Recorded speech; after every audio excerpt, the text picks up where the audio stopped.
মান কামা বিআশরি আয়াতিন, যে ব্যক্তি 10 আয়াত তেলাওয়াতের মাধ্যমে কিয়াম করলো।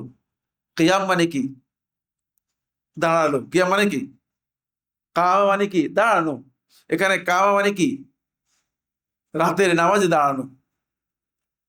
রাতের নামাজে 10 আয়াত তেলাওয়াত করে যে ব্যক্তি রাত্রে নামাজ আদায় করলো, 10 আয়াত তেলাওয়াত করলো। এই জন্য কিয়ামুল লাইল, কিয়াম রমাদান, সলাতুল লাইল, সলাতুত তাহাজ্জুদ, এর মেয়ার হচ্ছে, এর মানদণ্ড হচ্ছে রাকাত নয়। আপনারা তো ঝগড়া করতেছেন রাকাত নিয়ে। আপনাদের ঝগড়াটা কি?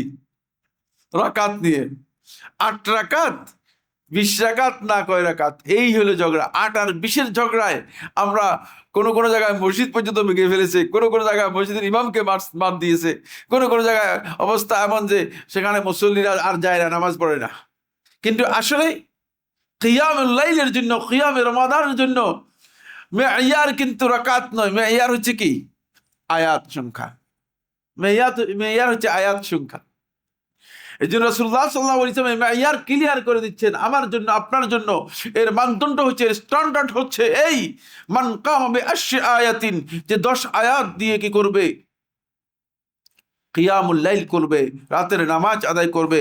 লাম ইউকতাব মিনাল গাফিলিন, তাহলে গাফিলিনদের মধ্যে তার নাম, অমনোযোগী উদাসীনদের মধ্যে তার নাম লিপিবদ্ধ থাকবে না। সে উদাসীনদের থেকে নিজের নামটা কি করে নিল? উইথড্র করে নিল, উঠাই নিল। আসসালামু আলাইকুম ওয়া রাহমাতুল্লাহি ওয়া বারাকাতুহু। ইন্নাল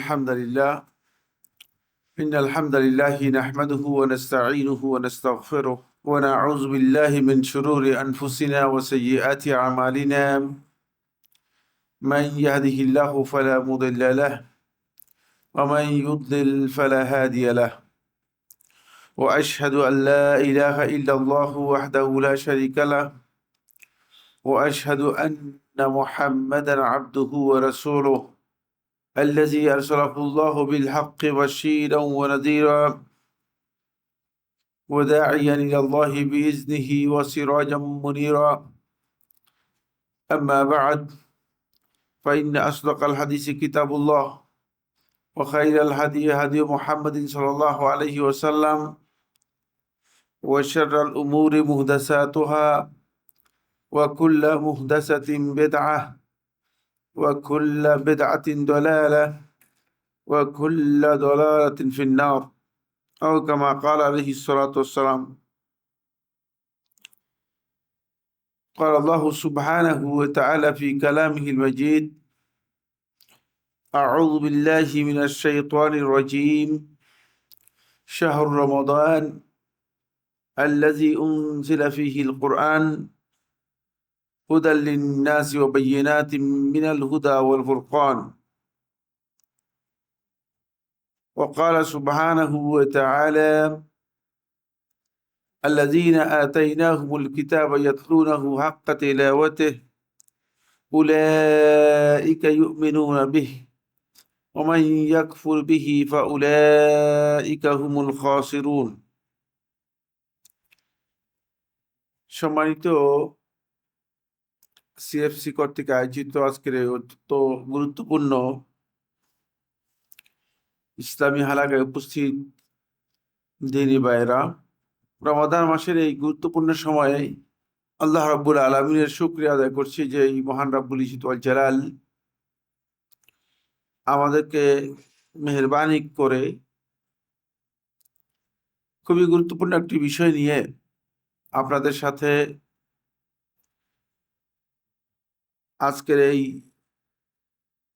আয়োজনে অংশগ্রহণ করার এবং শেয়ার করার তৌফিক দিয়েছেন।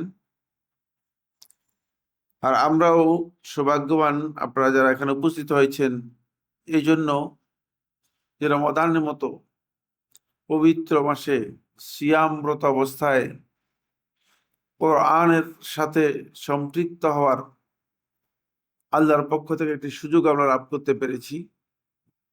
এই সব মিলিয়ে আল্লাহ রাব্বুল আলামিনের কাছে আমরা শুকরিয়া আদায় করি, আলহামদুলিল্লাহ।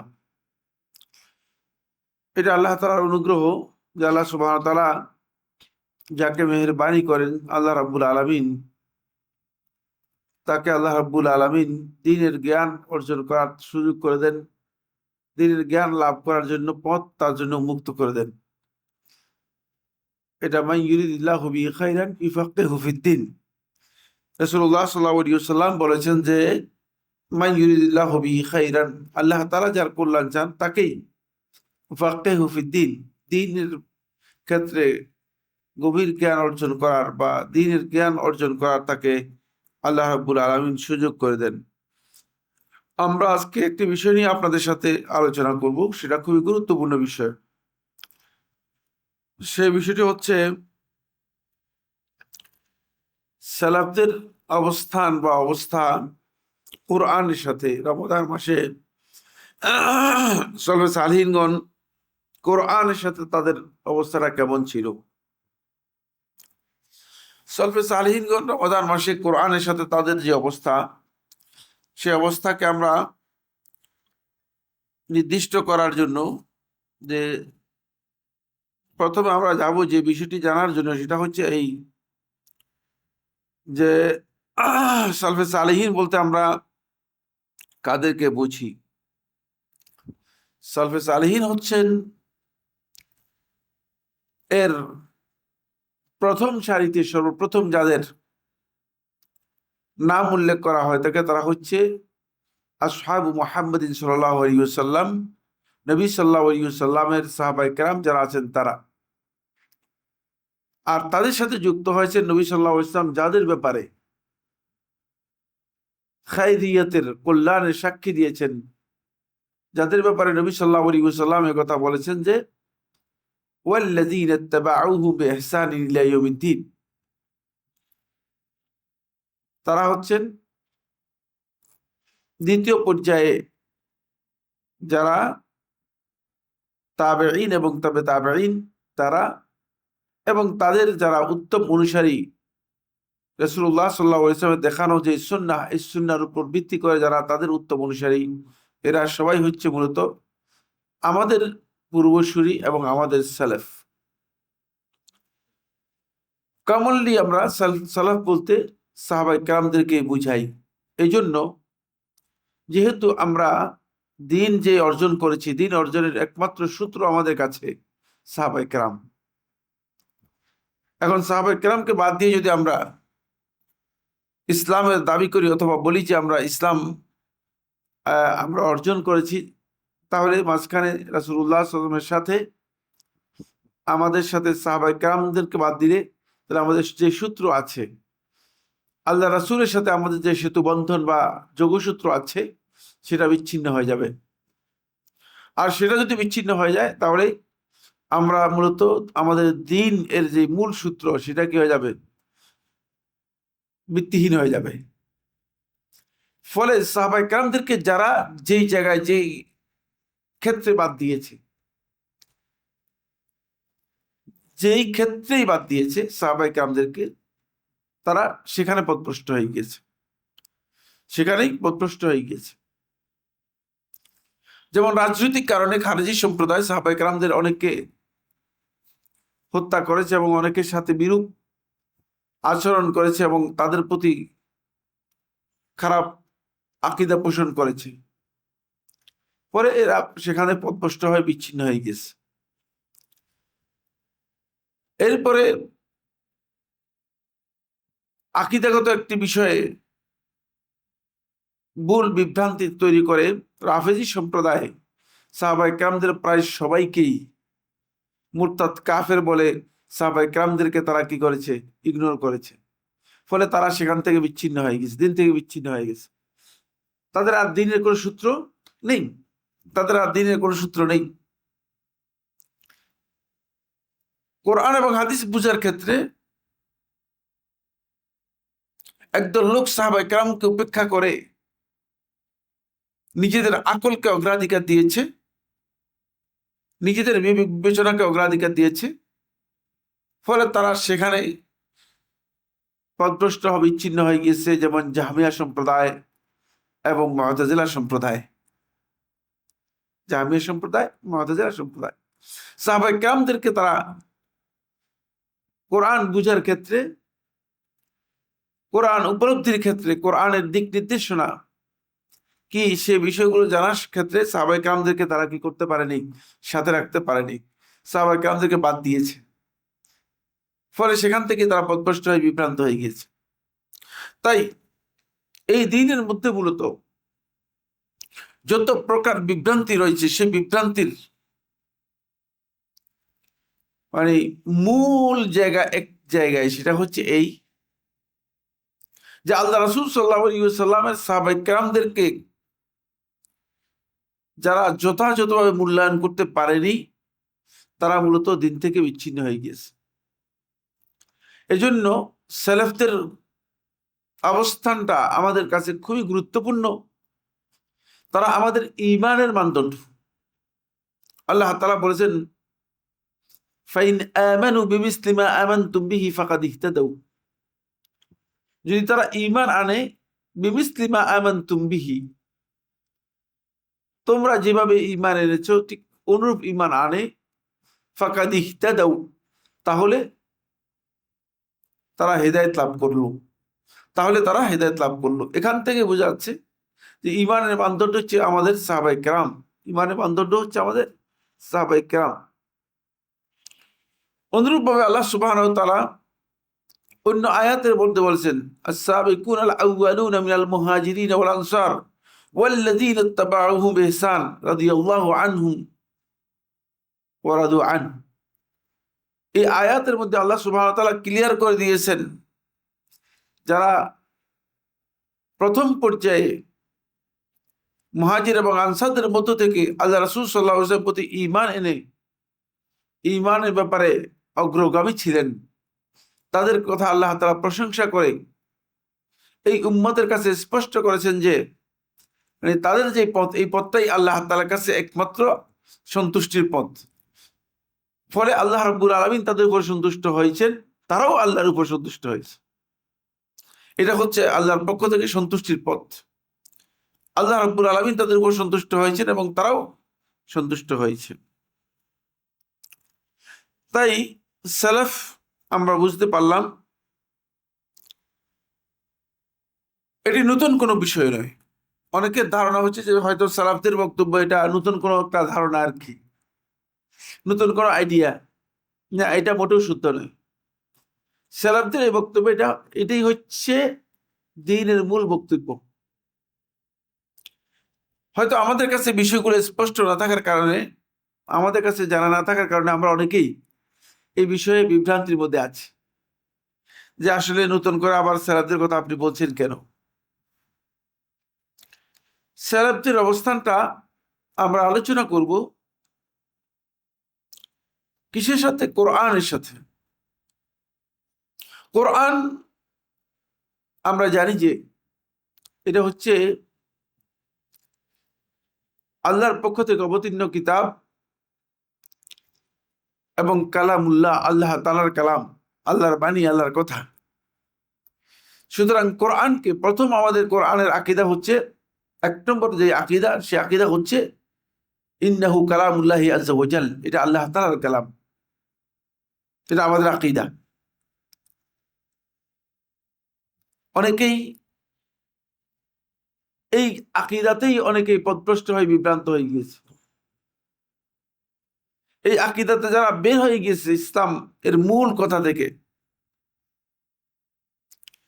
জাহমিয়া সম্প্রদায় বের হয়ে গিয়েছে, মুতাজিলা সম্প্রদায় বের হয়ে গিয়েছে, আশআরী এবং মাতুরিদী সম্প্রদায় বের হয়ে গিয়েছে। তারা আল্লাহ তাআলার এই কিতাবকে, কোরআনে কারীমকে কালামুল্লাহ হিসেবে স্বীকার করে না। দ্বিতীয় নম্বর হচ্ছে আন্নাহু মুনাজ্জালুম মিন ইনদিল্লাহ, এটা আল্লাহর পক্ষ থেকে নাজিল করা হয়েছে, এটা আল্লাহর পক্ষ থেকে নাজিলকৃত। সুতরাং এটা আমাদের বিশ্বাস করতে হবে যে এটা আল্লাহর পক্ষ থেকে নাজিলকৃত, মুনাজ্জাল। এটা কোনো মুহাম্মদ সাল্লাল্লাহু আলাইহি ওয়াসাল্লাম অথবা অন্য কেউ লিখে দিয়েছেন। অনেকে আমরা বইপত্রের মধ্যে, পত্র পত্রিকার মধ্যে দেখবেন যে কোরআনের প্রণেতা মুহাম্মদ সাল্লাল্লাহু আলাইহি ওয়াসাল্লাম, নাউযুবিল্লাহি মিন যালিক। এটা কিন্তু কোনো মানুষের লেখা কিতাব নয়, কোনো মানুষের লেখা কিতাব নয়। ফলে আল্লাহ রাব্বুল আলামিন দুনিয়ার মানুষ এই দাবি করবে অথবা করতে পারে, এই আশঙ্কা থাকার কারণে আল্লাহ সুবহানাহু ওয়া তাআলা এই কিতাব আল্লাহ রাব্বুল আলামিন একেবারে পাঠ পাঠ করে আয়াত আয়াত করে অবতীর্ণ করেছেন, একসাথে অবতীর্ণ করেননি, যাতে দুনিয়ার কোনো মানুষ এই কথা বলতে সাহস না করে যে এটা মুহাম্মদ সাল্লাল্লাহু আলাইহি ইসলাম তৈরি করেছেন অথবা মুহাম্মদ সাল্লাল্লাহু আলাইহি ইসলাম নিজে লিখেছেন। এটা আল্লাহ রাব্বুল আলামিন এই জন্য এইভাবে অবতীর্ণ করেছেন। 3 নম্বর যে বিষয়টি সেটা হলো এই যে আল্লাহর পক্ষ থেকে মুনাজ্জাল এই কিতাব কোরআনে কারীম, যেটি এই কিতাব হচ্ছে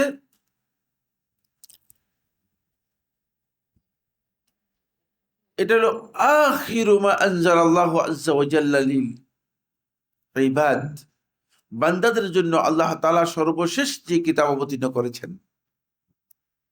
এটা খাতিমাতুর রিসালাত, সমস্ত রিসালাতের শেষ রিসালা। এরপরে আর আল্লাহর পক্ষ থেকে কোনো মেসেজ, যেমনি মেসেঞ্জার আসবেন না তেমনি কোনো মেসেজ আল্লাহর পক্ষ থেকে আসবে না। এরপরে আল্লাহর পক্ষ থেকে যেমনি কোনো মেসেঞ্জার আসবেন না, ঠিক তেমনি কোনো মেসেজ আল্লাহর পক্ষ থেকে আসবে না, শেষ মেসেজও শেষ। এটা হইতে খাতিমাতুর রিসালাত। ফলে এটা আমরা বিশ্বাস করে থাকি যে এই কিতাবের অবতীর্ণ হওয়ার পরে আল্লাহর পক্ষ থেকে আল্লাহ সুবহানাহু ওয়া তাআলা এর আগে যত আসমানি কিতাব অবতীর্ণ করেছেন সবগুলো কিতাবকে আল্লাহ রাব্বুল আলামিন কি করে দিয়েছেন? রহিত করে দিয়েছেন। সবগুলো রহিত হয়ে গেছে। সেগুলোর উপর শুধুমাত্র ঈমান আনার মানে বিধানটুকু বাকি আছে, কিন্তু সেগুলো একটাও মুসলিমদের জন্য রেফারেন্স হবে না। মুসলিমদের জন্য কি হবে না? রেফারেন্স হবে না। মুসলিমরা সেটাকে দলিল হিসেবে গ্রহণ করতে পারবে না, যেহেতু এটা সর্বশেষ রিসালাতের মাধ্যমে, সর্বশেষ কিতাবের মাধ্যমে আল্লাহ রাব্বুল আলামিন যত পূর্ববর্তী কিতাব আছে, সমস্ত কিতাবকে আল্লাহ সুবহানাহু ওয়া তাআলা কি করেছেন?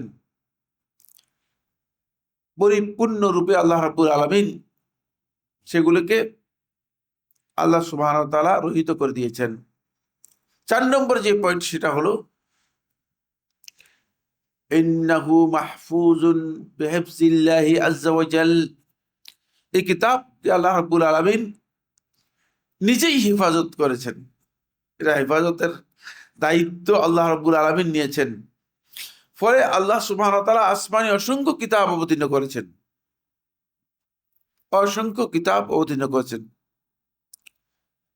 প্রত্যেক নবী এবং রাসূলের কাছেই আল্লাহ রাব্বুল আলামিন ওহী এবং কিতাব অবতীর্ণ করেছেন। কাউকে সহিফা দিয়েছেন, কাউকে কিতাব দিয়েছেন। একটা একটা কিছু আল্লাহ সুবহানাহু ওয়া তাআলা প্রত্যেক নবী এবং রাসূলের কাছে দিয়েছেন, কিন্তু সেই কিতাবগুলোর কোনটারই অস্তিত্ব এই পৃথিবীর মধ্যে নেই। তাওরাত মুসা আলাইহিস সালাতু ওয়াস সালামের পর লিখিত কিতাব অবতীর্ণ হয়েছে।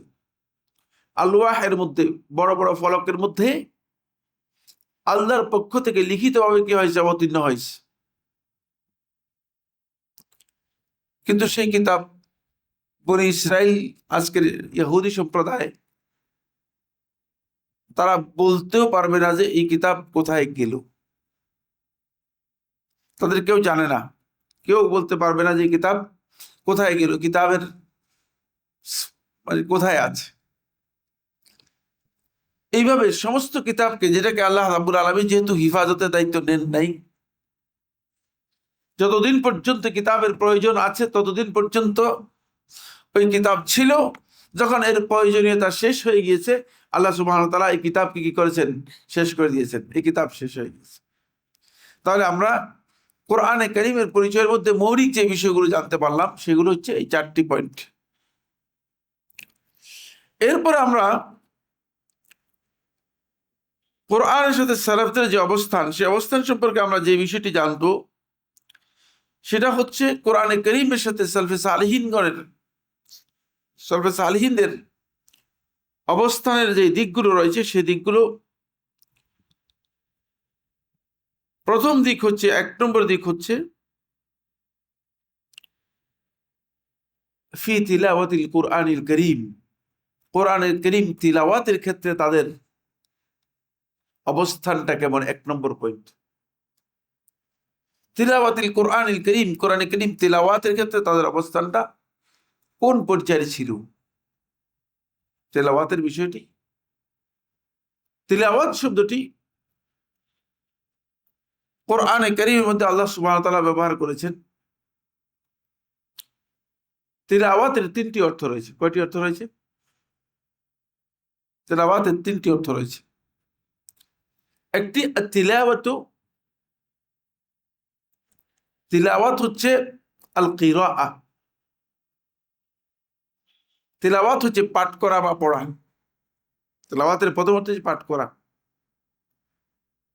কোরআনে কারীমকে দেখে দেখে যে পাঠ করা হয় থাকে, এটাকেও তিলাওয়াত বলা হয় থাকে। এবং এই যে তিলাওয়াত পাঠ করা, এই পাঠ করাটা কোরআনে কারীমের তিলাওয়াতের একটা আলাদা বৈশিষ্ট্য রয়েছে, আলাদা একটা বৈশিষ্ট্য রয়েছে। এটা দুনিয়ার কোনো কিতাবের এই বৈশিষ্ট্য নেই। কোরআন কারীমের তিলাওয়াতের আলাদা বৈশিষ্ট্যর নাম হচ্ছে তারতিল। নাম হচ্ছে কি? তারতিল।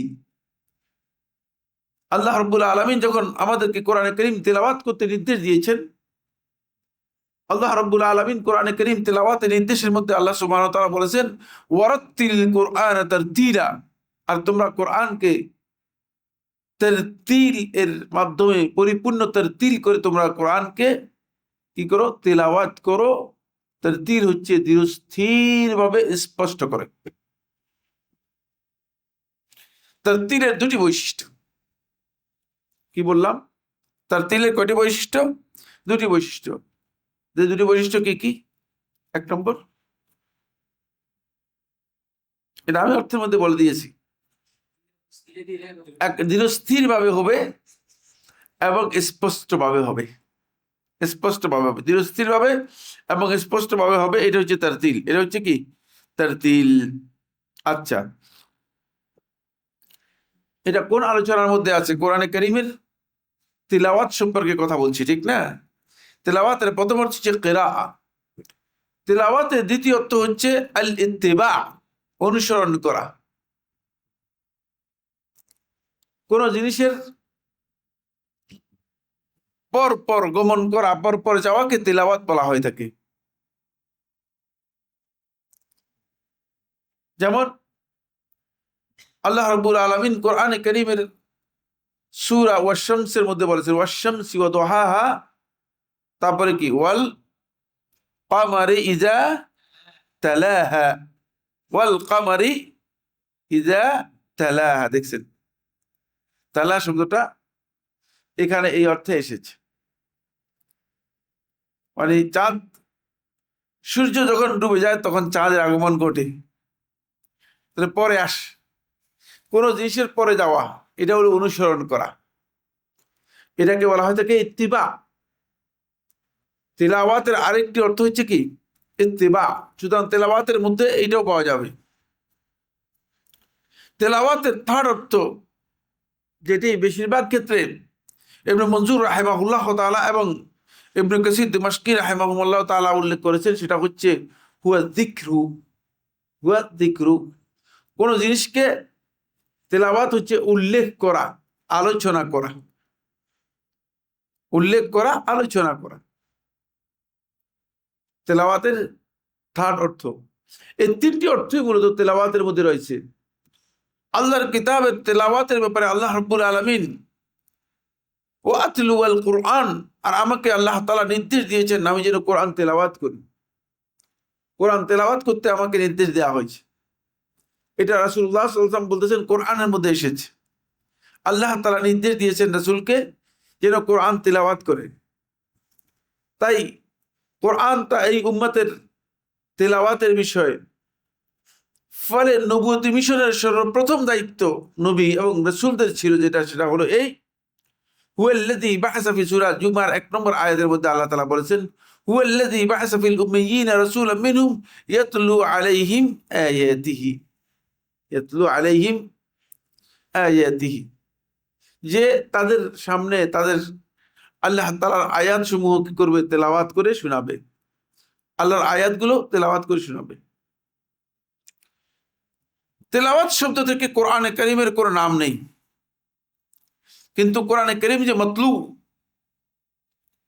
এটা সমস্ত উলামায়ে কেরামের বিল ইজমা এর মাধ্যমে সাব্যস্ত হয়েছে, কিন্তু আল্লাহ তাআলা তেলাওয়াত শব্দ থেকে কোরআনের নাম রাখেন নাই। ইমাম জালালউদ্দিন সুয়ুতী রাহিমাহুল্লাহ তাআলা সর্বমোট আল ইতকান এর মধ্যে তিনি কোরআনের 55টি নাম উল্লেখ করেছেন। কয়টি নাম উল্লেখ করেছেন? 55টি নাম উল্লেখ করেছেন। তার মধ্যে মানে তেলাওয়াত শব্দ থেকে কোরআনে কারীমের কোন নাম আল্লাহ তাআলা রাখেন নাই। কিন্তু কোরআনে কারীমের সবচেয়ে বড় নাম যেটি, সেটা হচ্ছে আল কোরআন। আল কোরআন হচ্ছে যেটা, 1 নম্বর হচ্ছে যেটা পঠিত, যেটা পঠিতব্য, যেটা পঠন। ফলে এই পৃথিবীতে মূলত মানে একটি কিতাবের নাম কোরআন রাখা হয়েছে, যেটা নামের দিক থেকে 100% মানে সফলতা বা সার্থক। দুনিয়ার কোনো বইকে যদি পাঠ অথবা পঠন নামকরণ করা হয়, হয়তো সর্বোচ্চ 100 জন লোক পড়েছে। কিন্তু এমন এক কিতাব, যে কিতাব 24 ঘন্টা পড়া হয় তাকে, যে কিতাব সারা পৃথিবীর মানুষ পড়তে মানে পড়ে যাচ্ছে, যে কিতাব মানুষ বুঝেও পড়তেছে, যে কিতাব মানুষ না বুঝেও পড়তেছে, এটা হচ্ছে আল কোরআনুল কারীম। এটা হচ্ছে কি? আল কোরআন আল কারীম। তাহলে কোরআনে কারীমের সালাফদের অবস্থানটা তেলাওয়াতের দিক থেকে আমাদের প্রথম পয়েন্ট, আমরা কিছু কথা আলোচনা করব, জানবো ইনশাআল্লাহ। 2 নম্বর হচ্ছে, সেটা আরো গুরুত্বপূর্ণ, হিফজুল কোরআন। কোরআনে কারীম মুখস্থ করার দিক থেকে সালাফদের অবস্থানটা অত্যন্ত সুস্পষ্ট এবং আমাদের এটা জানা খুব জরুরি দরকার।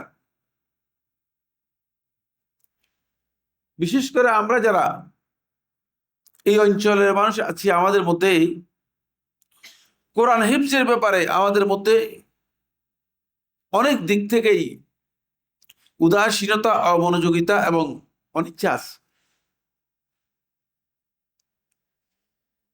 এর অনেকগুলো কারণ আছে, অনেকগুলো মৌলিক কারণ আছে। তার মধ্যে সবচেয়ে গুরুত্বপূর্ণ মৌলিক কারণ হচ্ছে কোরআন হিফজের মানে যে প্রক্রিয়া এখানে অনুসরণ করা হয় তাকে, অথবা হিফজের জন্য এক প্রকারের হিফজ খানা চালু করে দিয়ে, মানে এর যে জাহিলি সুরত, ফলে মানুষ কোরআন হিফজ থেকে কি হয়েছে, দূরে সরে গিয়েছে। হিফজ করার জন্য যে জাহিলি একটা পদ্ধতি রয়েছে, জাহিলিয়ত রয়েছে, এই জাহিলিয়ত আসলে কোনো প্রয়োজন নেই। কিন্তু ওই জাহিলিয়তের কারণে মানুষ সন্তানদেরকে আর কোরআন হিফজ করায় না। কিন্তু কোরআন হিফজ হচ্ছে এমন বিষয় যে যখনই সামনে আমরা আলোচনা করব, যখনই সালাফদের কারো কাছে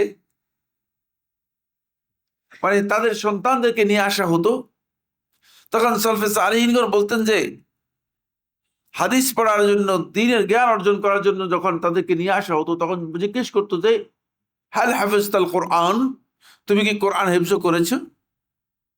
মানে তুমি কি কোরআন হিফজ করেছো? তারা প্রশ্ন করতেন, তুমি কি কোরআন হিফজ করেছো?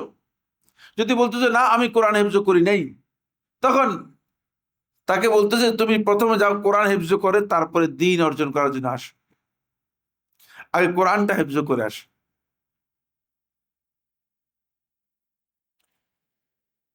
আর এটাই তো স্বাভাবিক, ঠিক না? কারণ আমার আপনার গোটা মুসলিম উম্মার প্রত্যেকটি ব্যক্তির একমাত্র সিলেবাস হচ্ছে কোরআন, আর কোনো সিলেবাসের প্রয়োজন নেই। এটা একমাত্র সিলেবাস, কারণ এটা সিলেবাসের শুরুতেই বলে দিচ্ছে হুদাল লিল মুত্তাকিন। এটা মুত্তাকিদের জন্য সিলেবাস, মুত্তাকিদের জন্য গাইডলাইন। যেমন আপনি বিসিএস গাইডলাইন দেখেন না, বিসিএস গাইড। বিসিএস গাইড মানে কি? এই গাইড বিসিএস হয়ে গেছে, ব্যাপারটা এমন কিনা? হ্যাঁ, বিসিএস গাইড অর্থ কি? গাইডটা বিসিএস হয়ে গেছে, ব্যাপারটা এমন? হ্যাঁ না, মানে এই গাইডটা যদি আপনি পড়েন এবং ফলো করেন তাহলে আপনি বিসিএস হতে পারবেন। হুদাল্লিল মুত্তাকিন অর্থ হচ্ছে এই গাইডটা আপনাকে মুত্তাকিয়ের যে গ্রেড রয়েছে, মুত্তাকিয়ের যে মান আছে, সেই মানে উত্তীর্ণ হওয়ার জন্য আপনাকে কি করবে? নিয়ে যাবে। এই জন্য আমাদের মুত্তাকিয়ের গ্রেডের উপরে যাওয়ার কোনো সুযোগ দরকার আছে বা সুযোগ আছে? আমাদের এই গ্রেডই যথেষ্ট। কারণ আল্লাহ রাব্বুল আলামিন বলছেন যে জান্নাতই তৈরি করা হয়েছে কাদের জন্য? মুত্তাকিদের জন্য। সুতরাং আমাদের একটাই কাজ, গন্তব্যে যেতে হলে ওই গন্তব্যের মানে উত্তীর্ণ হতে হবে। আর গন্তব্যের মানে উত্তীর্ণ হতে হলে এই কিতাবের সাথে সম্পর্ক করতে হবে, এই কোরআনের সাথে কি করতে হবে? সম্পর্ক করতে হবে। এটা হচ্ছে আমাদের মূল কাজ, এটা হচ্ছে আমাদের মূল কাজ। আসেন, এই জন্য কোরআনে কারীম হিফজ করাটা অত্যন্ত গুরুত্বপূর্ণ বিষয়।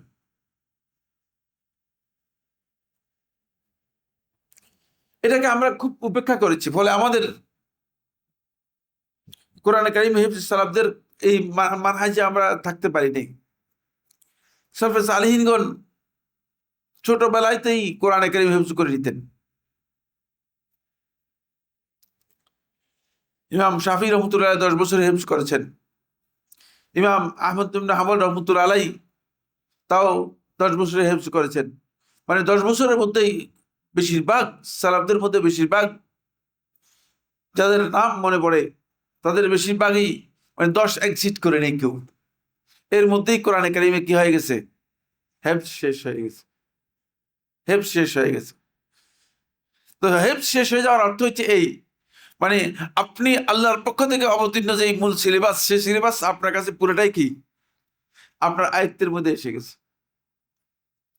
আমাদের এই আয়ত্তের বাইরে সিলেবাসই আমাদের কাছে, আমার কাছে মূল গাইডলাইনই নেই।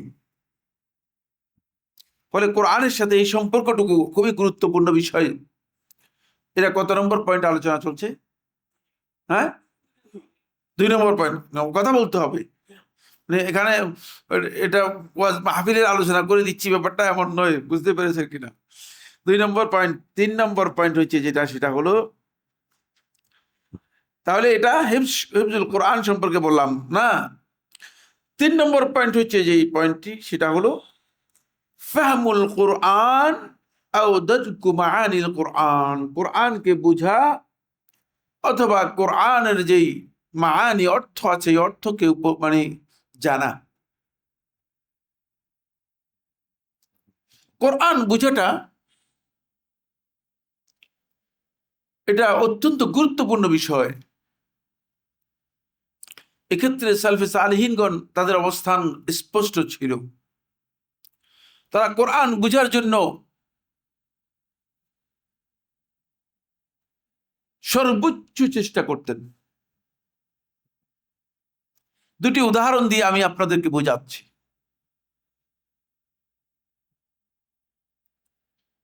এক ব্যক্তি আবু বকর রাদিয়াল্লাহু তাআলার কাছে আসলেন। আর আবু বকর রাদিয়াল্লাহু তাআলা তো আপনারা জানেন, মানে বলা যেতে পারে যে দ্বিতীয় মুসলিম। আল্লাহ রাসূলের পরে একমাত্র দ্বিতীয় মুসলিম হচ্ছে কে? আবু বকর রাদিয়াল্লাহু তাআলা আনহু। আর আবু বকর রাদিয়াল্লাহু তাআলা হচ্ছে মিন খুল্লাসিল আরব, ওই সমস্ত আরবদের একজন যারা একেবারে নির্ভেজাল আরবি ভাষার পণ্ডিত, আরবি ভাষার জ্ঞানী। যেহেতু তিনি কুরাইশ বংশের লোক ছিলেন এবং আরব ছিলেন। একজন ব্যক্তি আবু বকর রাদিয়াল্লাহু তাআলার কাছে এসে বললেন যে, আবু বকর, আল্লাহ রাব্বুল আলামিন যে কোরআনে কারীমের মধ্যে বললেন ওয়াফাকিহাতাও ওয়া আব্বা মাতাআল লাকুম ওয়া লিআনআমিকুম ওয়াফাকিহাতাও ওয়া আব্বা, বলে ফাকিহা শব্দের অর্থ তো বুঝতে পারছি, কিন্তু আব্বা এটার অর্থ তো বুঝলাম না। বলে এর অর্থটা কি?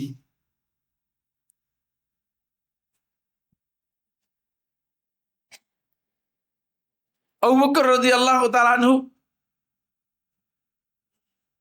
থেমে গেলেন। আবু বকর রাদিয়াল্লাহু আনহু বললেন যে আমি এর অর্থটা কি জিজ্ঞেস করে তারপরে তোমাকে বলবো। এটা আরবি ভাষায় অবতীর্ণ হয়েছে, একটা শিশু পর্যন্ত জানে এর অর্থ কি। মানে আরবদের একটা শিশুও জানবে যে এর অর্থটা কি।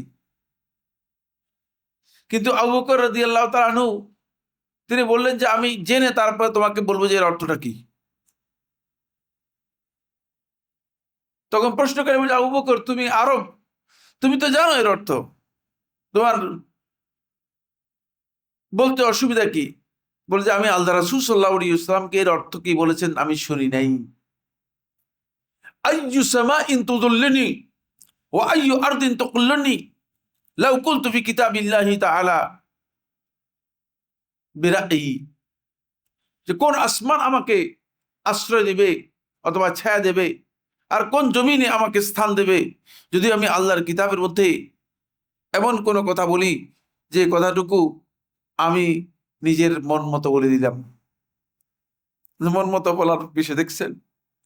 এই জন্য কোরআন বুঝার ক্ষেত্রে সালফে সালিহিনগণের স্ট্যান্ডটা আপনাকে বুঝতে হবে। আমরা এই জায়গায় যাই নাই।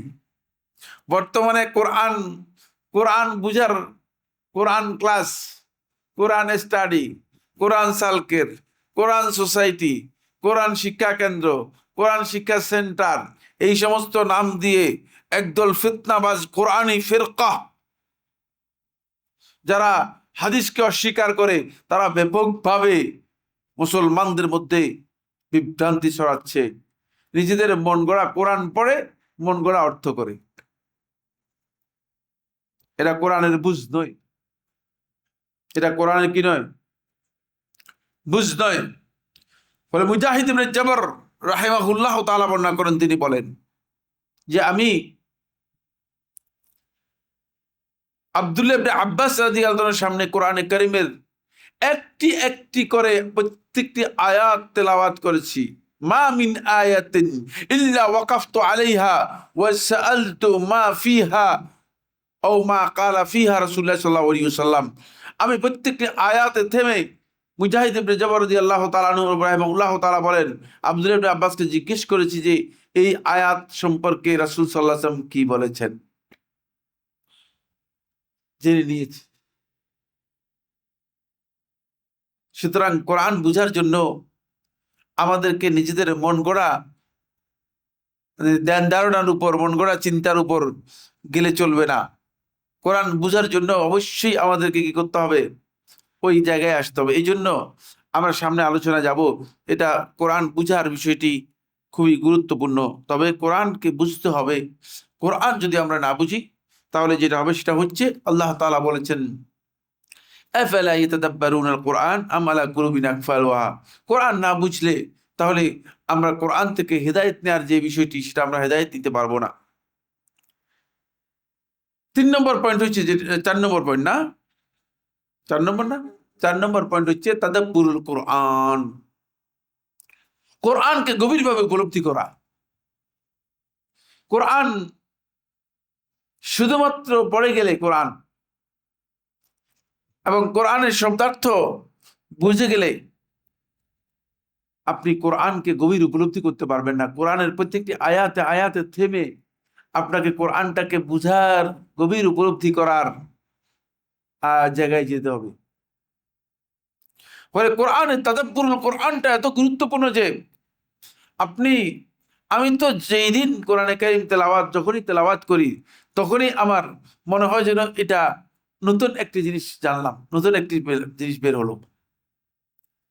তেলাওয়াতের মধ্যে তাদাব্বুর যদি কোনো ব্যক্তি করে তাহলে তিনি বুঝতে পারবে যে নতুন দিগন্ত তার সামনে উন্মোচিত হবে, নতুন দিগন্ত তার সামনে উন্মোচিত হবে।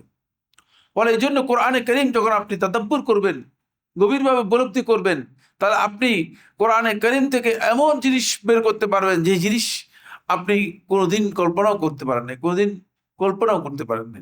সেটা আল্লাহ রাব্বুল আলামিন কি করবেন, আপনাকে কি করে দিবেন, জানিয়ে দিবেন, আপনাকে জানিয়ে দিবেন। আর আপনি কিন্তু সেই জিনিসটাকে আপনাকে কি করতে হবে, সেইভাবে উপলব্ধি করে বলতে হবে।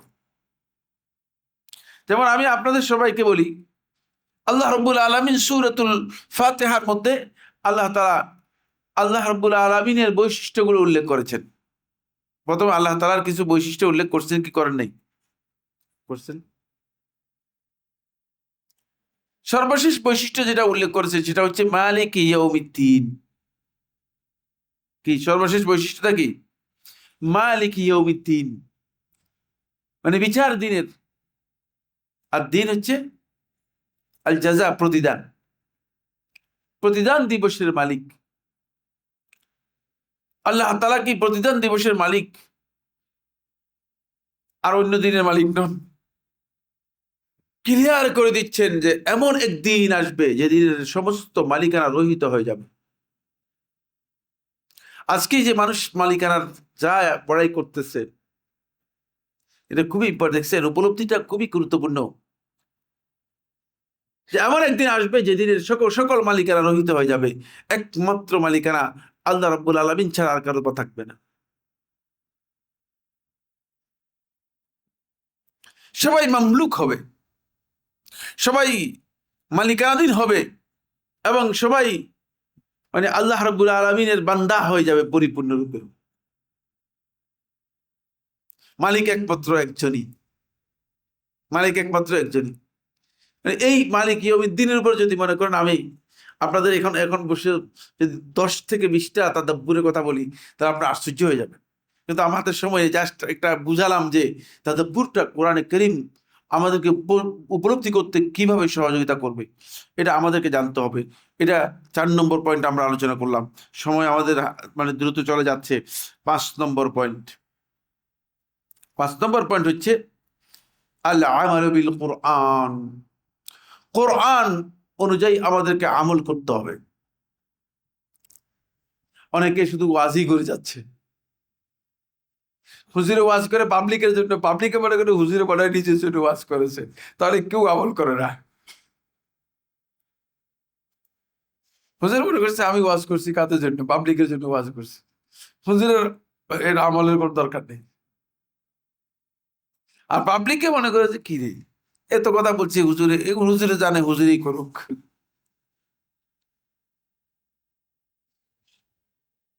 ফলে আমাদের অবস্থাটা এমন হয়েছে যে এই উম্মতের মধ্যে কোরআনের আমল, মানে উম্মতের লোকদের কাছে কোরআনের আমল একেবারেই নাই হয়ে গেছে। কোরআনের ইলম আছে, মানে লোককে দেখেন যে মাশাআল্লাহ কোরআন থেকে কথা বলতেছেন, সুন্দর বলতেছেন, কিন্তু আমলের মধ্যে কিচ্ছু নেই কোরআনের।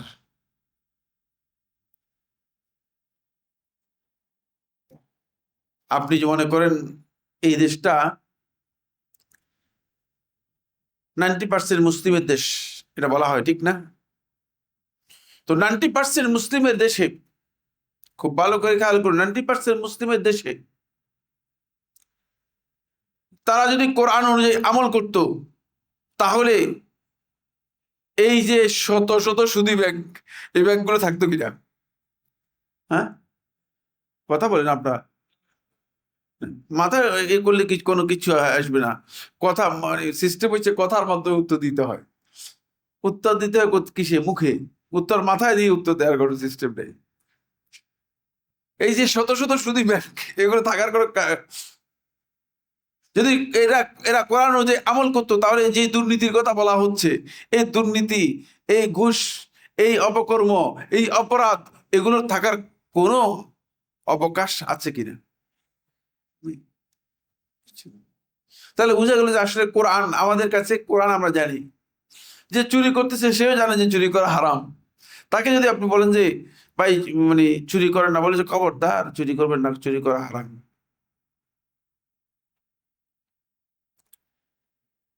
কিন্তু সেই এই কাজের মধ্যে লিপ্ত রয়েছে। আমরা সবাই একজন আরেকজনকে ওয়াজ করতেছি যে গীবত করা হারাম, গীবত করলে রমাদান মাসের সিয়াম কি হয়ে যেতে পারে? হ্যাঁ, সিয়াম হয়তো নষ্ট হয়ে যেতে পারে, রমাদানের সিয়াম নষ্ট হয়ে যেতে পারে, গীবত করা হারাম। আমরা অনেকেই সবাই কি করতেছি, বিভিন্ন জন আমরা লোকদের কাছে এই ওয়াজ করতেছি, এই আলোচনা করতেছি, কিন্তু হাকিকত কি? হাকিকত হচ্ছে মানে 3 জন বা 4 জন একত্রিত হলেই গীবত ছাড়া আর কিছু নেই। তাহলে বুঝা যাচ্ছে যে আমাদের আসলে মানে ওই আমলের বিষয়টি, কোরআনের সাথে আমাদের আমল হওয়ার যে বিষয়টি, সেটা আমাদের নেই। কোরআনের আমলটা আমাদের মধ্যে আমরা আনতে পারি নেই। কত নম্বর পয়েন্ট এটি? 5 নম্বর পয়েন্ট। হ্যাঁ, 5 নম্বর পয়েন্ট। 6 নম্বর পয়েন্ট যেটা, সেটা হচ্ছে তাগয়িরুল হায়াত ওয়া সুলুকিয়াত বিল কোরআন। কোরআনের মাধ্যমে নিজের আচার আচরণ এবং নিজের জীবনধারাকে পরিবর্তন করা। কোরআনের উম্মাহ আপনি, এই উম্মার সবচেয়ে বড় পরিচয় হচ্ছে এটা হচ্ছে উম্মাতুল কোরআন, কোরআনের উম্মত, যাদেরকে আল্লাহ সুবহানাহু ওয়া তাআলা কোরআনের উম্মত হিসেবে আখ্যায়িত করেছেন, যারা কোরআনের উম্মত, যাদের কাছে কোরআনের মতো এক বিশাল সম্পদ আল্লাহ রাব্বুল আলামিন রেখে দিয়েছেন, তাদের জীবনধারার মধ্যে, জীবনযাপনের মধ্যে এবং তাদের আচার আচরণের মধ্যে মানে কোরআন দিয়ে পরিবর্তন করার, কোরআন দিয়ে সাজানোর কোনো কিছুই নেই। কোরআন প্রতিফলিত হচ্ছে না, কোরআন প্রতিফলিত হচ্ছে না। ইদফা বিল্লাতি হিয়া আহসান, একটা মূলনীতি কোরআনের গ্রহণ করেন। এভাবে কোরআনে কারীমের মধ্যে আল্লাহ সুবহানাহু ওয়া তাআলা অসংখ্য মূলনীতি উল্লেখ করেছেন জীবনধারাকে পরিবর্তন করার জন্য। জীবনধারাকে আপনি পরিবর্তন করে দিতে পারেন, অসংখ্য মূলনীতি আল্লাহ সুবহানাহু ওয়া তাআলা কোরআনে কারীমের মধ্যে উল্লেখ করেছেন। ইদফা বিল্লাতি হিয়া আহসান, তুমি প্রতি উত্তর দাও, তুমি রদ করো, তুমি কোন বিষয়ের জবাব দাও বিল্লাতি হিয়া আহসান, সেই পদ্ধতিতে, সেই আচরণের মাধ্যমে যেটা সবচেয়ে উত্তম। কিন্তু আমরা কি সবচেয়ে উত্তম পদ্ধতিতে আসলে কোনো কিছু প্রতিবাদ, প্রতিরোধ অথবা প্রতি উত্তর দেই? কোরআন দিয়ে সাজাতে, কোরআন দিয়ে আমাদের সুলুকিয়াত, আমাদের আচার আচরণ, আমাদের জীবন প্রবাহকে, জীবনধারাকে আমরা পরিবর্তন অথবা সাজাতে পারি নাই, সাজানোর কাজটা করি নেই, এই পরিবর্তন আনি নেই। আমরা শুধুমাত্র কোরআনটাকে একটাই কাজে লাগিয়েছি বা একটাই পথে আমরা কোরআনটাকে ব্যবহার করেছি, সেটা হচ্ছে এই কোরআনকে আমরা শুধুমাত্র তেলাওয়াত করে এর কাছ থেকে সওয়াব নেয়া, আর প্রয়োজনে কেউ কেউ কোরআনের মধ্যে চুমুটুমু দিয়ে একবারে মানে একেবারে যত আবেগ দেখানো যায় আর কি, যত আবেগ দেখানো যায়। কিন্তু কোরআন যে শুধুমাত্র চুমুর জন্য নয়, কোরআন যে শুধুমাত্র আবেগ দেখানোর জন্য নয়, কোরআন যে কেবলমাত্র তেলাওয়াতের জন্য নয়। তারা শুধুমাত্র পাঠ করলেন, তো তারপরে যদি পাঠ করে তাহলে খুশি হতাম, কিন্তু শতকরা 10 জন লোক শুধু পাঠ করতে জানে আর বাকিরা পাঠ করতে জানেই না।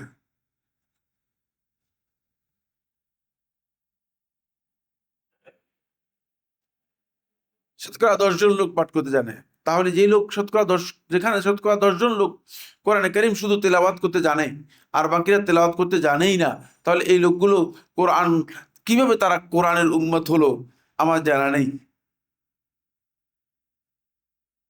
এর দায় কে বহন করবে? আমাকে বহন করতে হবে এবং আপনাদেরকে বহন করতে হবে।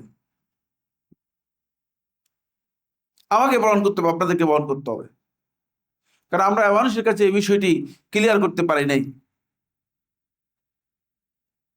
তারা এই কোরআনের জায়গায় আসতে পারে নাই, এখানে তাদেরকে আমরা সেই জায়গায় নিয়ে যেতে পারি নাই।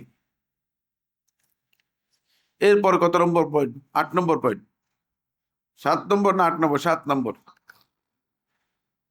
7 নম্বর পয়েন্ট হচ্ছে আদ-দাওয়াতু ইলাল কোরআন, কোরআনের দিকে মানুষদেরকে দাওয়াত দেয়া। কোরআনের এই মিশন, কোরআনের এই রিসালাতের দিকে মানুষদেরকে দাওয়াত দেয়া, কোরআনের দাওয়াতটা আমরা মানুষের কাছে পৌঁছাতে পারিনি। ফলে মানুষদেরকে প্রত্যেকেই দাওয়াত দেয়, প্রত্যেক গ্রুপেই, প্রত্যেক ফিরকা, প্রত্যেক আকিদার লোক দাওয়াত দেয়। দাওয়াত দেয় না যেমন না, কিন্তু কোরআনের দাওয়াত দেয় না, কোরআনের দিকে দাওয়াত দেয় না।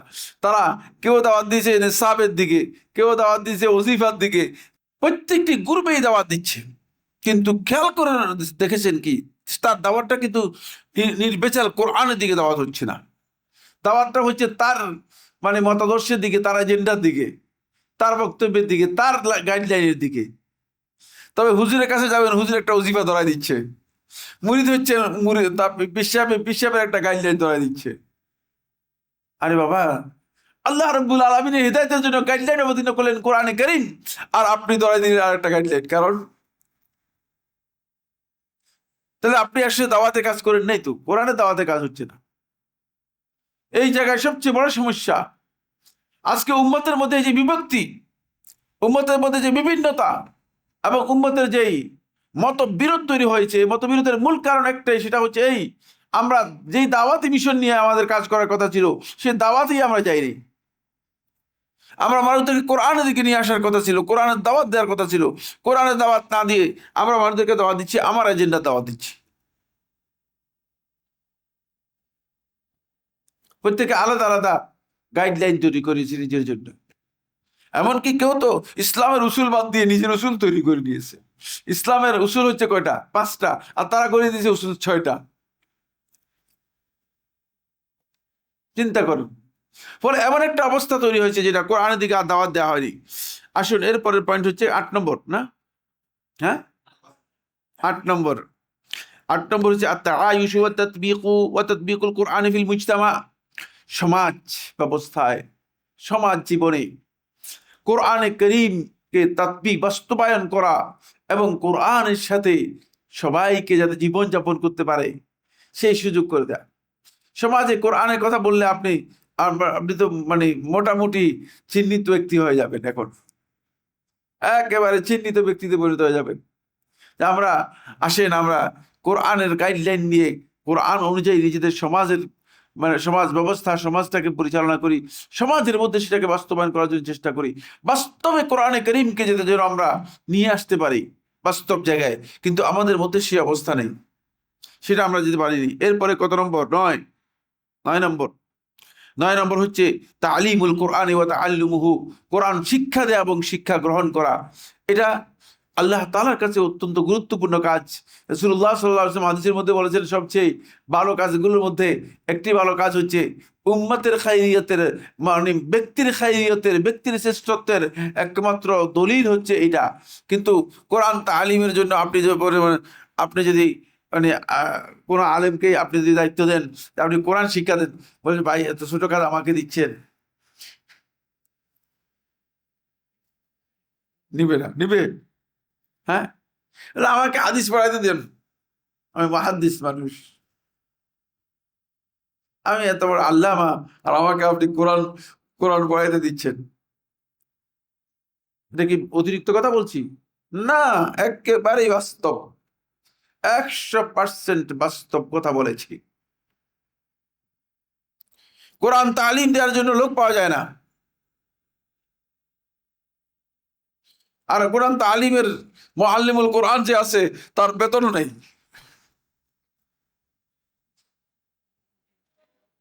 এটাকে সবচেয়ে তাচ্ছিল্যের সাথে দেখা হয়েছে, সবচেয়ে বড় তাচ্ছিল্যের সাথে দেখা হয়েছে। ফলে এটা অত্যন্ত গুরুত্বপূর্ণ বিষয়, যেটা যেই কারণে আল্লাহ রাব্বুল আলামিন নবী এবং রাসূলদেরকে প্রেরণ করলেন। নবী এবং রাসূলগণ যে দায়িত্ব পালন করলেন, সে দায়িত্বটা আমাদের কাছে হয়ে গেল একেবারে অবহেলিত দায়িত্ব। সে দায়িত্বটা আমাদের কাছে হয়ে গেল একেবারেই অপরিচিত দায়িত্ব। এটা হলো কত? 9 নম্বর, না? 10 নম্বর হচ্ছে ইকামাতু হুদুদিল কুরআনি ওয়া আহকামিহি, কোরআনের যে সমস্ত হুদুদ আছে, সীমারেখা আছে এবং আহকাম আছে, এগুলোকে প্রতিষ্ঠা করা। এগুলো কাদের জন্য এসেছে? এগুলো কি জঙ্গলের পশুদের জন্য আসছে, না এগুলো জিনদের জন্য আসছে, কাদের জন্য আসছে? আল্লাহ তাআলা এগুলো বিধান দিয়েছেন সব আমাদের জন্য, কিন্তু আমরা এগুলো পড়ি, কিন্তু এগুলো বাস্তব, এগুলো প্রতিষ্ঠা করার জন্য আমাদের কোনো চিন্তাই নেই। এগুলো প্রতিষ্ঠা করতে হবে, এগুলো আল্লাহর পক্ষ থেকে আমাদেরকে, আপনাকে নির্দেশ দেওয়া হয়েছে। আজকে দেখেন না, আমরা যেন মার খাচ্ছি, মার খাবো না কেন? আল্লাহ তাআলা নির্দেশ দিয়েছেন, ওয়া আইদু লাহুম মাসতাতাতুম মিন কুওয়া, আর এই তাদের জন্য তোমরা তোমাদের যতটুকু সম্ভব হয় আগে শক্তি তোমরা কি করো, প্রস্তুত রাখো। কই শক্তি প্রস্তুত রাখতে পারেন নাই আপনি? এখন কাফেররা আপনাকে মানে যেভাবে পারতেছে সেভাবে নাচাচ্ছে, কোন সত্যি? এটা তো আল্লাহর নির্দেশ, এটা কোনো ব্যক্তির বক্তব্য নয়, এটা কোনো ব্যক্তির বক্তব্য নয়। আল্লাহর নির্দেশগুলোকে, কোরআনের আহকামগুলোকে, কোরআনে যে হুদুদগুলো আছে সেগুলোকে আমরা আমাদের মধ্যে বাস্তবায়ন করতে পারি নাই। এরপরে হলো কত নম্বর? 11 নম্বর। 11 নম্বর হচ্ছে আল ইস্তিশফাউ বিল কোরআন। কোরআনের মাধ্যমে আরোগ্য এবং চিকিৎসা লাভ করার জন্য চেষ্টা করা। অনেক আছে, যদি বলেন যে ভাই সূরা ফাতিহা পড়ে আপনি মানে 3 বার ফু দিয়ে পানি পান করেন, ইনশাআল্লাহ সুস্থ হয়ে যাবেন, বলছে ভাই এই সমস্ত কাজ হবে না, আগে ওষুধের কথা বলেন, ওষুধ দেন। আপনি জানেন না কোরআনে কারীম দুনিয়ার মানুষের দৈহিক যে রোগ আছে এই রোগেরও চিকিৎসা। কোরআনে কারীম মানুষের অন্তরের এবং মানসিক যত রোগ আছে সমস্ত রোগের চিকিৎসা। শিফাউন লিমা ফিস সুদূর, আল্লাহ তাআলা কোরআনের নামই দিয়েছেন একটা, কোরআনের নাম হচ্ছে শিফা। কোরআনের একটি নাম হচ্ছে শিফা। সুতরাং কোরআন আমাদের জন্য শিফা এর কাজ করবে, কোরআন আমাদের মধ্যে শিফা এর কাজ করবে, কোরআন আমাদের মধ্যে আরোগ্যের কাজ করবে। এই জন্য শেখুল ইসলাম ইবনুল কাইয়্যিম রাহিমাহুল্লাহ তাআলা বলেন, ওই সমস্ত ব্যক্তিরা কোরআনে কারীমকে মাহজুর করেছে, পরিত্যক্ত করেছে, কোরআনে কারীমকে বর্জন করেছে, যারা কোরআন থেকে নিজেরা শিফা গ্রহণ করতে পারে নাই। কোরআন থেকে শিফা গ্রহণ করাটা খুবই গুরুত্বপূর্ণ বিষয়। কোরআন থেকে আপনি আরোগ্য নেওয়ার জন্য মানে চেষ্টা করবেন। আমরা কোরআনের সাথে যুক্ত হই না, কোনো সমস্যা হলে আমরা কোরআনের সাথে যুক্ত হই না। কারো যদি কোনো বিপদ আপদ আসে তিনি কোরআনের সাথে যুক্ত হয় না। কারো যদি কোনো সংকট তৈরি হয় তিনি কোরআনের সাথে যুক্ত হয় না। কারো যদি অসুস্থতা দেখা দেয় তিনি কোরআনের সাথে যুক্ত হয় না। অথচ কোরআন আমাদের জন্য অসুস্থতার চিকিৎসা হিসেবে এসেছে।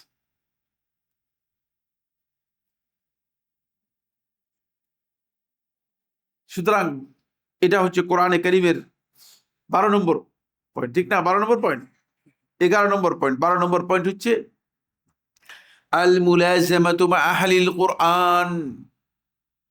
আহলুল কোরআন যারা, তাদের সাথে আপনার সম্পৃক্ত থাকা, তাদের থেকে আলাদা না হওয়া। আহলে কোরআন বলতে ওই আহলে কোরআন একটা ফেরকা বের হয়েছে তাদের কথা বুঝাচ্ছে না। কারণ আপনাদের এখানে আহলে সুন্নাত ওয়াল জামাত নামে একটা বেদাতি ফেরকা আছে, যারা সুন্নতের সাথে কোনো সম্পর্ক নেই, জামাতের সাথে কোনো সম্পর্ক নেই।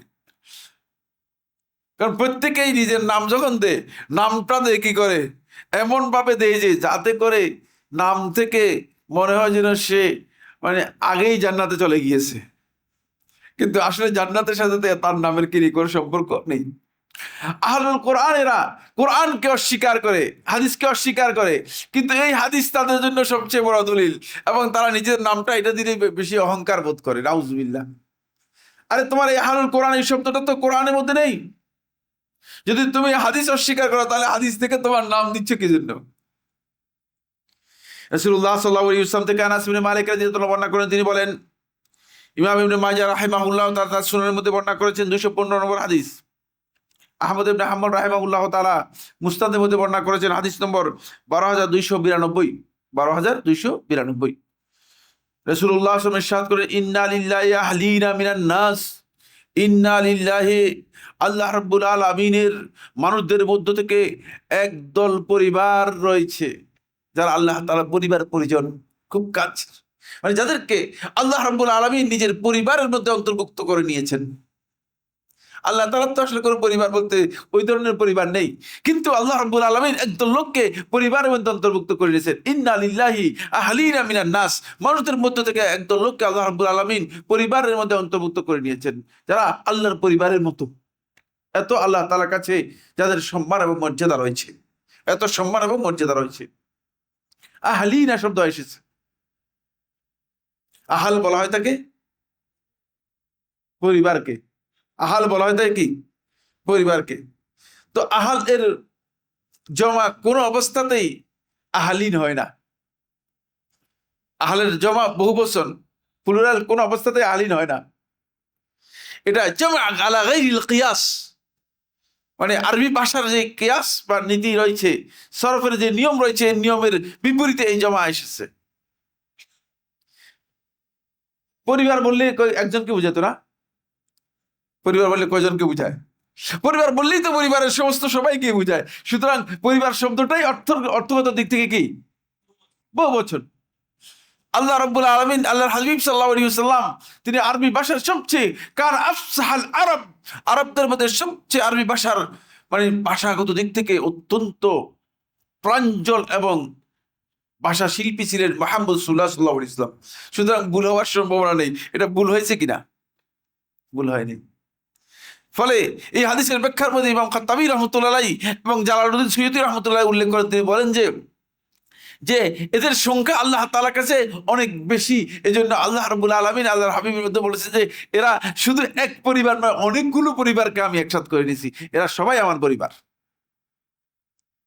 এজন্য বলেছেন আহলিনা, বহু বচন ব্যবহার করেছেন। ইন্না লিল্লাহি আহলিনা মিনান নাস, আল্লাহ তাআলার কিছু পরিবার, মানুষের মধ্যে কিছু প্রসঙ্গ পরিবার পরিজনের মতো লোক রয়েছে। কালু ইয়া রাসূলুল্লাহি মান হুম, সাহাবায়ে কেরাম প্রশ্ন করলেন, হে আল্লাহ রাসূল সাল্লাল্লাহু আলাইহি ওয়াসাল্লাম, মান হুম, এরা কারা, এদের পরিচয় কি, এদের পরিচয় কি আপনি দেবেন কিনা?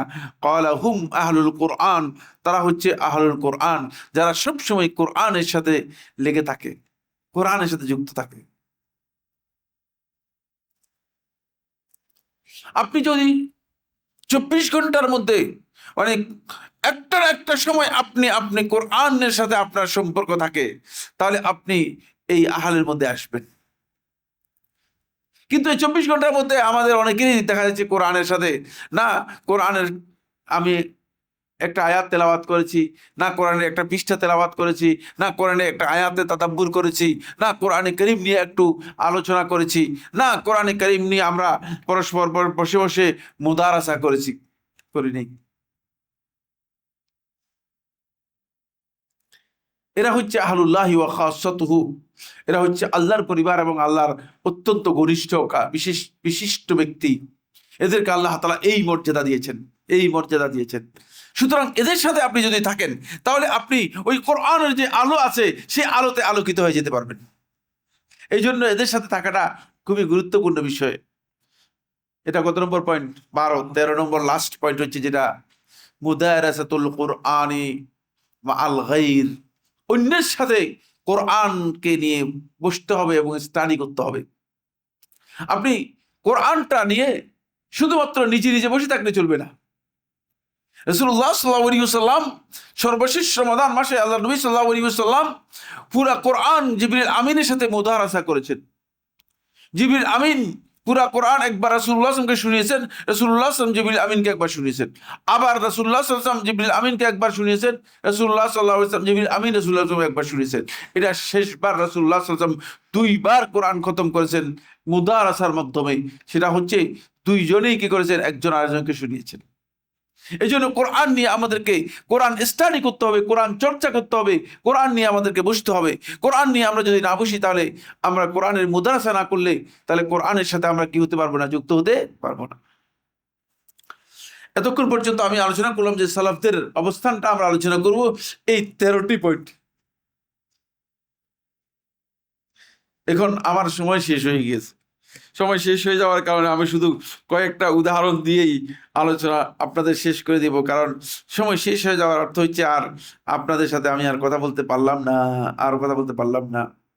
তারপরেও দেখেন সলফে সালেহিনগণ কিভাবে রমাদান মাসে এই কোরআনে কারীমের, না একটি হাদিস এর আগে বলে দিন, এটা খুবই গুরুত্বপূর্ণ বিষয়, এটা আমাদের সকলের জীবনের জন্য খুবই গুরুত্বপূর্ণ বিষয়, যেটা আব্দুল্লাহ ইবনে আমর আল আস রাদিয়াল্লাহু আনহু বর্ণনা করেছেন। হাদিসটি ইমাম আবু দাউদ রাহিমাহুল্লাহ তাআলা তার সুনানের মধ্যে বর্ণনা করেছেন 1203 নম্বর হাদিস। 1203 নম্বর হাদিস ইমাম আবু দাউদ রাহিমাহুল্লাহ তাআলা তার সুনানের মধ্যে বর্ণনা করেছেন। নাসিরউদ্দিন আলবানী রাহিমাহুল্লাহ তাআলা হাদিসটিকে সহিহ বলেছেন। সহিহ আবু দাউদের 1398 নম্বর হাদিস, 1398 নম্বর হাদিস। এখানে রাসূলুল্লাহ সাল্লাল্লাহু আলাইহি ওয়াসাল্লাম আব্দুল্লাহ ইবনে আমর আল আস থেকে বর্ণনা করেন, তিনি বলেন রাসূলুল্লাহ ইরশাদ করেছেন, মান কামা বিআশরি আয়াতিন লাম ইউকতাব মিনাল গাফিলিন। কোরআনের সাথে আমাদের সম্পর্ক হওয়ার জন্য এই হাদিসটি আমাদের এত অপরিহার্য যে এই হাদিস যদি আমি আমার জীবনে এই হাদিসটাকে যদি আমলে না আনি, তাহলে আমি হয়তো হতে পারে যে গাফিল হয়ে মরে যাব। যাদেরকে আল্লাহ তাআলা ভালোবাসেন না, যাদেরকে আল্লাহ রাব্বুল আলামিন পছন্দ করেন না। এই জন্য এই বিষয়টা আমাদের সকলেরই জানা দরকার। মান কামা বিআশরি আয়াতিন, যে ব্যক্তি 10 আয়াত তেলাওয়াতের মাধ্যমে কিয়াম করলো। কিয়াম মানে কি? দাঁড়ালো। কিয়াম মানে কি? কামা মানে কি? দাঁড়ানো। এখানে কামা মানে কি? রাতের নামাজে দাঁড়ানো। রাতের নামাজে 10 আয়াত তেলাওয়াত করে যে ব্যক্তি রাতের নামাজ আদায় করলো, 10 আয়াত তেলাওয়াত করলো। এই জন্য কিয়ামুল লাইল, কিয়াম রমাদান, সলাতুল লাইল, সলাতুত তাহাজ্জুদ এর মেয়ার হচ্ছে, এর মানদণ্ড হচ্ছে রাকাত নয়। আপনারা তো ঝগড়া করতেছেন রাকাত নিয়ে। আপনাদের ঝগড়াটা কি? রাকাত নিয়ে। 8 রাকাত, 20 রাকাত, না কয় রাকাত, এই হলো ঝগড়া। 8 আর 20-এর ঝগড়ায় আমরা কোনো জায়গায় মসজিদ পর্যন্ত ভেঙে ফেলেছে, কোনো জায়গায় মসজিদের ইমামকে মার দিয়েছে, কোনো জায়গায় অবস্থা এমন যে সেখানে মুসল্লিরা আর যায় না, নামাজ পড়ে না। কিন্তু আসলে কিয়ামুল লাইলের জন্য, কিয়ামে রমাদানের জন্য মেয়ার কিন্তু রাকাত নয়, মেয়ার হচ্ছে কি? আয়াত সংখ্যা। মেয়ার হচ্ছে আয়াত সংখ্যা। এই জন্য রাসূলুল্লাহ সাল্লাল্লাহু আলাইহি ওয়াসাল্লাম মেয়ার ক্লিয়ার করে দিচ্ছেন আমার জন্য, আপনার জন্য। এর মানদণ্ড হচ্ছে, স্ট্যান্ডার্ড হচ্ছে এই, মান কামা বিআশরি আয়াতিন, যে 10 আয়াত দিয়ে কি করবে? কিয়ামুল লাইল করবে, রাতের নামাজ আদায় করবে। লাম ইউকতাব মিনাল গাফিলিন, তাহলে গাফিলিনদের মধ্যে তার নাম, অমনোযোগী উদাসীনদের মধ্যে তার নাম লিপিবদ্ধ থাকবে না। সে উদাসীনদের থেকে নিজের নামটা কি করে নিল? উইথড্র করে নিল, উঠাই নিল। তাহলে অন্ততপক্ষে আমাকে আপনাকে কোরআনের সাথে সম্পর্ক রাখতে হলে, কোরআনের সাথে সংযুক্ত থাকতে হলে 10 আয়াতের কম আপনি যদি কিয়াম করেন, তাহলে আপনি উদাসীনদের মধ্যে নাম কি? নাম থেকে যাবে। 10 আয়াতের কম হলে নাম থেকে যাবে। যদি 10 আয়াতের কম হয়, তাহলে আপনার নাম উদাসীনদের মধ্যে থেকে যাবে। উদাসীনদের মধ্যে আপনার নাম থেকে যাবে। আপনি উদাসীনদের থেকে আপনার নামকে কি করতে পারবেন না? কেটে নিতে পারবেন না, কাটতে পারবেন না। ওয়ামান কামা বিমিয়াতি আয়াতিন কুতিবা মিনাল কানিতিন, আর যে ব্যক্তি বিমিয়াতি আয়া 100 আয়াত এর মাধ্যমে কিয়াম করলো। আয়াত সংখ্যা কত? 100 আয়াত তেলাওয়াত করে যে ব্যক্তি কিয়াম করলো, কুতিবা মিনাল কানিতিন, তাকে কানিতিনদের মধ্যে অন্তর্ভুক্ত করা হবে। কানিতিন হচ্ছে যারা অত্যন্ত বিহ্বল হয়ে একমাত্র আল্লাহর সন্তুষ্টির জন্য দীর্ঘ সময় দাঁড়াতে পেরেছে, এদেরকে কানিতিন বলা হয়েছে। ওমান কামা বি আলফি আয়াতিন, আর যে ব্যক্তি আলফি আয়াতিন 1000 আয়াত তেলাওয়াত করে যে ব্যক্তি দাঁড়ালো, কিয়াম করলো, কুতিবা মিনাল মুকান্তারিন, তার নাম লিখে দেওয়া হবে মুকান্তারিনদের মধ্যে, ওই সমস্ত ব্যক্তিদের মধ্যে যাদেরকে আল্লাহ রাব্বুল আলামিন অডেল সওয়াব দিয়ে আল্লাহ তাআলা সম্মানিত করেছেন। মুকান্তারিন 3টা গ্রেড করেছেন রাসূলুল্লাহ সাল্লাল্লাহু আলাইহি ওয়াসাল্লাম। যারা কোরআনের সাথে সম্পর্ক তৈরি করবে, তাদেরকে আল্লাহর নবী সাল্লাল্লাহু আলাইহি ওয়াসাল্লাম 3টি গ্রেডে রূপান্তরিত করেছেন। কয়টি গ্রেডে রূপান্তরিত করেছেন? 3টি গ্রেডে রূপান্তরিত করেছেন। একটা হচ্ছে ওই সমস্ত ব্যক্তিরা যারা গাফিলদের অন্তর্ভুক্ত হবে না। দ্বিতীয় হচ্ছে কানেতিনদের মধ্যে যারা অন্তর্ভুক্ত হবে, তৃতীয় হচ্ছে যারা মুকান্তিরিনদের মধ্যে অন্তর্ভুক্ত হবে। এখন আমরা যদি 1000 না পারি, অন্তপক্ষে যদি 100 চেষ্টা করি, তাহলে আমরা কানেতিনদের মধ্যে অন্তর্ভুক্ত হতে পারবো। তাহলে আমাদেরকে কোরআনের সাথে সম্পর্ক তৈরি করার জন্য এই অবস্থায় আমাদেরকে যেতে হবে। আসুন এবার সলফে সালেহিনগণ কিভাবে করতেন একটু 2-1 জনের কথা আপনাদের সামনে আলোচনা করি, তাহলে আপনারা বুঝতে সুবিধা হবে। 2-1 জনের কথা আলোচনা করব, সবাই না। আসওয়াদ ইবনে ইয়াজিদ রাহিমাহুল্লাহ তাআলা, তিনি তাবী ছিলেন। ইয়াকরাউ ফি কুল্লি লাইলাতাইনি মিন রমাদান, রমাদানের প্রত্যেক 2 রাত্রে একবার কোরআন খতম করতেন। প্রত্যেক 2 রাত্রে কি করতেন? একবার কোরআন খতম করতেন। তাহলে মানে মুকান্তারিনদের পর্যায়ে রয়েছেন না, তার উপরে চলে গিয়েছেন। দেখছেন, কোরআনের সাথে সালাফগণ এমন সম্পর্ক করেছেন।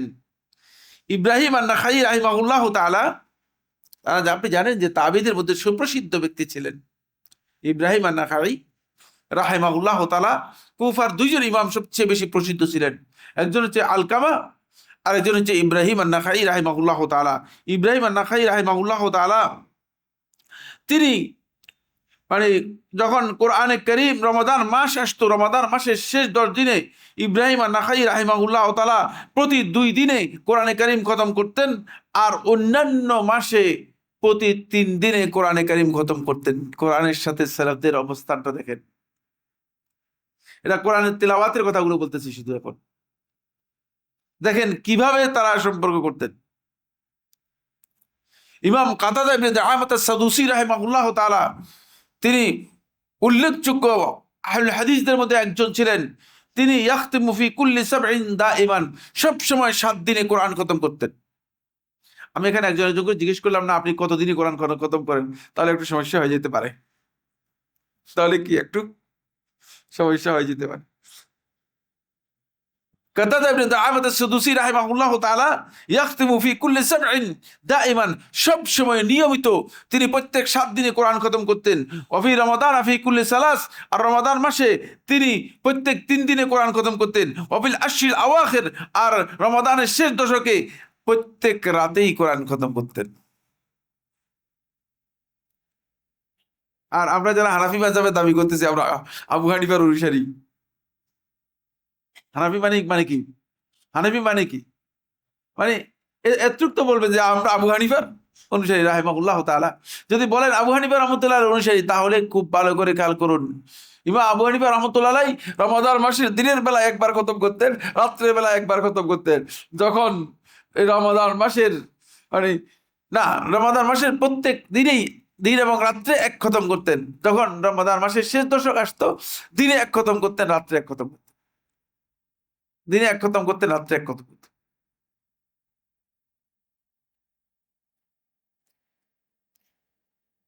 তাহলে আমরা হানাফি মাযহাব অনুযায়ী ঠিক আছি তো না? হানাফি মাযহাব মানে অহেতুক ইমাম আবু হানিফা রাহমাতুল্লাহ আলাইহিকে অপমান করার জন্য নিজেদেরকে হানাফি মাযহাব পরিচয় দিচ্ছে। আসলে কিন্তু অবস্থা হানাফি মাযহাব অনুযায়ী ঠিক নেই। কোরআনের সাথে আমাদের সম্পর্ক, এই যে সম্পর্ক, এই সম্পর্কটা আমাদেরকে চেঞ্জ করতে হবে। কোরআন তিলাওয়াতের সম্পর্কটুকু আমাদেরকে চেঞ্জ করতে হবে। এবার একটা কথা আলোচনা করবো, সেটা হচ্ছে ওমরুল খাত্তাব রাদিয়াল্লাহু তাআলা আনহু, সুবহানাল্লাহ, সূরাতুল বাকারা ওমর রাদিয়াল্লাহু তাআলা আনহু উপলব্ধির মাধ্যমে, তাদাব্বুরের মাধ্যমে তেলাওয়াত করেছেন সূরাতুল বাকারা, এবং খতম করেছেন সূরা বাকারা ওমর রাদিয়াল্লাহু তাআলা 10 বছরে। খতম করার পরে ওমর রাদিয়াল্লাহু তাআলা একটা উট জবে করে লোকদেরকে খাওয়াই দিয়েছে।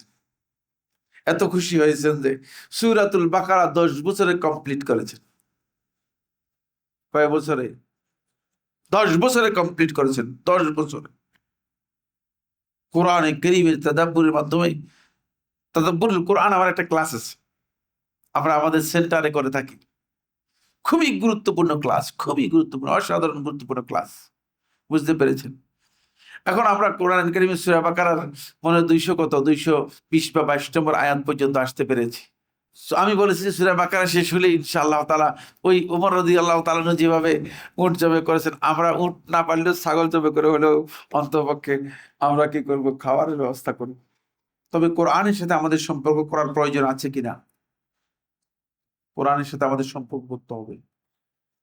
যদি কোরআনের যে 13টি পয়েন্ট আমি আলোচনা করলাম, এই পয়েন্টে যদি আমরা কোরআনের সাথে নিজেকে যুক্ত করতে না পারি, সম্পৃক্ত করতে না পারি, তাহলে আমরা আসলে কোরআনের উম্মত হিসেবে শুধুমাত্র মুখে দাবি করে যাব, মৌখিকভাবে বলবো যে আমরা কোরআনের উম্মত, এই দাবিটুকু আমাদের চলবে, কিন্তু এই দাবি দিয়ে আমরা আসলে পার পেতে পারবো না, পার পাবো না।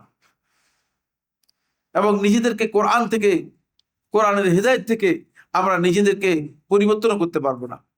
এই কারণে আজকে মুসলিম উম্মার সবচেয়ে বড় দুর্দিন, মুসলিম উম্মার মধ্যে পরিবর্তন নেই। শুধুমাত্র ওয়াজ মাহফিল কি শীতের সময় কি কম হয়েছে? ওয়াজ মাহফিলের কোনো শেষ আছে?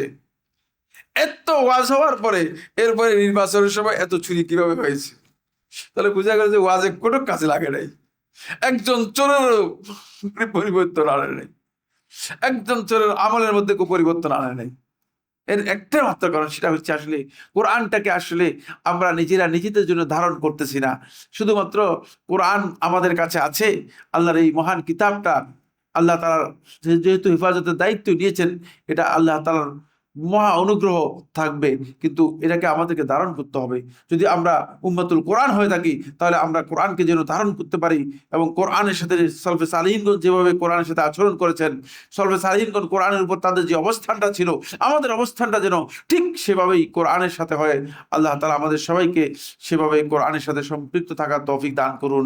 হাজা সুবহানাকাল্লাহুম্মা ওয়া বিহামদিকা আশহাদু আল্লা ইলাহা ইল্লা আনতা আস্তাগফিরুকা ওয়া আতুবু ইলাইক।